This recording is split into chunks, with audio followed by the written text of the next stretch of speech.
I'm 78 years old, and I need to tell you something that nobody told me when I was your age. For most of my life, I thought being a good woman meant saying yes to everyone. My husband, my children, my parents, my friends, my boss. I thought that's what love looked like. I thought that's what strength looked like. I was wrong about everything. You see, I spent 60 years of my life trying to be perfect. The perfect wife, the perfect mother, the perfect daughter, the perfect employee. And you know what I got for it? Exhaustion, resentment, and a life that didn't feel like mine. But 7 years ago, something happened that changed everything. My husband died. After 42 years of marriage, he was gone. And for the first time in my adult life, I was alone, completely alone. And I was terrified. Not because I missed him, though I did, but because I realized I had no idea who I was without him. I had spent my entire life being someone's something, someone's wife, someone's mother, someone's helper. But who was I? What did I actually want? What made me happy? I couldn't answer those questions, and that scared me more than anything. Let me take you back. When I was 22, I got married. It was 1968. Different times, you understand. Women didn't have the choices you have today, or at least we didn't think we did. My mother told me, a good husband is all you need. Everything else will follow. So I married him, a nice man, a good provider, and I became the good wife. I cooked, I cleaned, I raised the children. I supported his career. I smiled when I was supposed to smile. I stayed quiet when I was supposed to stay quiet. And the thing is, I wasn't unhappy. Not exactly. I loved my children. I enjoyed parts of my life. But there was always this voice in the back of my head asking, is this it? Is this all there is? I ignored that voice for 40 years. When I was 35, I wanted to go back to school. I'd always loved literature. I dreamed of teaching. But my husband said we couldn't afford it. The children needed me. Maybe later, he said. So I waited. When the kids were grown, I brought it up again. But then he was thinking about retirement. We'd need to help with his parents maybe in a few years, so the first waited again. When I was 55, his parents had passed. I thought, now it's my turn. But our daughter got divorced. She needed help with the grandchildren. How could I think about myself when my family needed me? So I waited again. And then, at 71, he died. And there was nobody left to wait for. Here's what nobody tells you about being a woman, especially a woman of my generation. We were taught that self-sacrifice was noble, that putting everyone else first made us good, that our worth came from how much we gave, not from who we were. And it's a lie, a beautiful, terrible lie. Because here's the truth. I learned too late. You can't pour from an empty cup. You can't love others fully when you don't love yourself. You can't give everything away and expect to have anything left. I gave and gave and gave, and when my husband died, I looked in the mirror and I didn't recognize the woman staring back at me. She looked tired, she looked old, she looked sad, and she looked like a stranger. The first year after he died, I was lost. I'd wake up with nothing to do. No one to cook for, no one to serve. For 60 years, my identity had been wrapped up in other people. But then something happened. About 18 months later, I found a letter he'd written before we married. In it, he talked about my intelligence, my curiosity, how he couldn't wait to see what I would accomplish. I sat on the floor holding that letter and I cried. Because that girl he'd fallen in love with, I'd buried her, not all at once. But slowly, over the years, I'd put her dreams aside. I'd told myself I was being selfless, but really I was disappearing. That's when I made a decision. I was 72 years old, and I decided it wasn't too late. I enrolled in community college, literature classes, art history, philosophy, things I'd always wanted to study. I was the oldest in my classes, but I didn't care. For the first time in decades, I felt alive. I started traveling, small trips at first, places I'd always wanted to see, and it was wonderful. All I started saying no. This was hardest. My children would call, "Sorry, I have plans." My friends would invite me to things I didn't want to do. No thank you. And you know what? The world didn't end. People adjusted, and I felt lighter.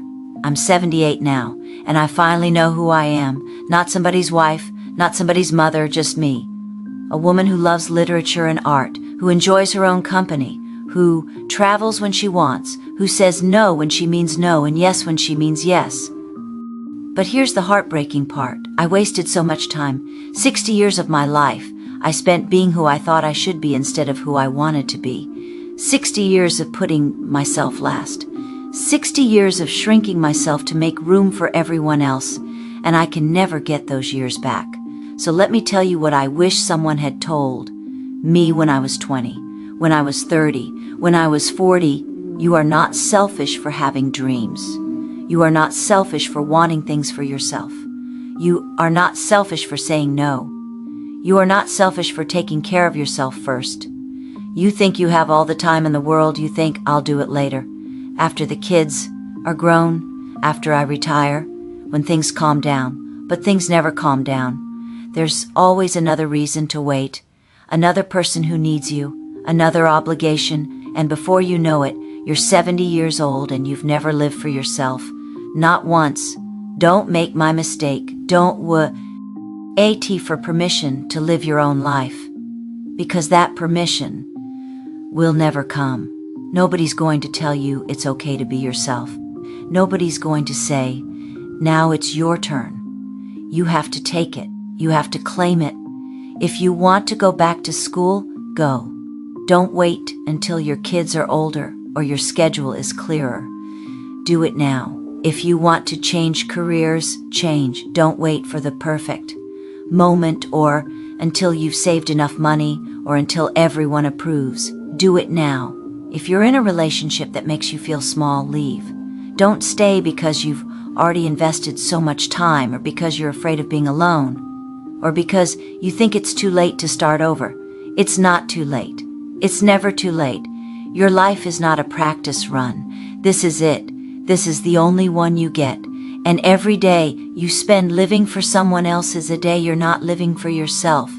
I know what you're thinking, but what about my family? What about my responsibilities? What about being a good person? And I'm telling you, you can be a good person and still have boundaries. You can love your family and still have your own life.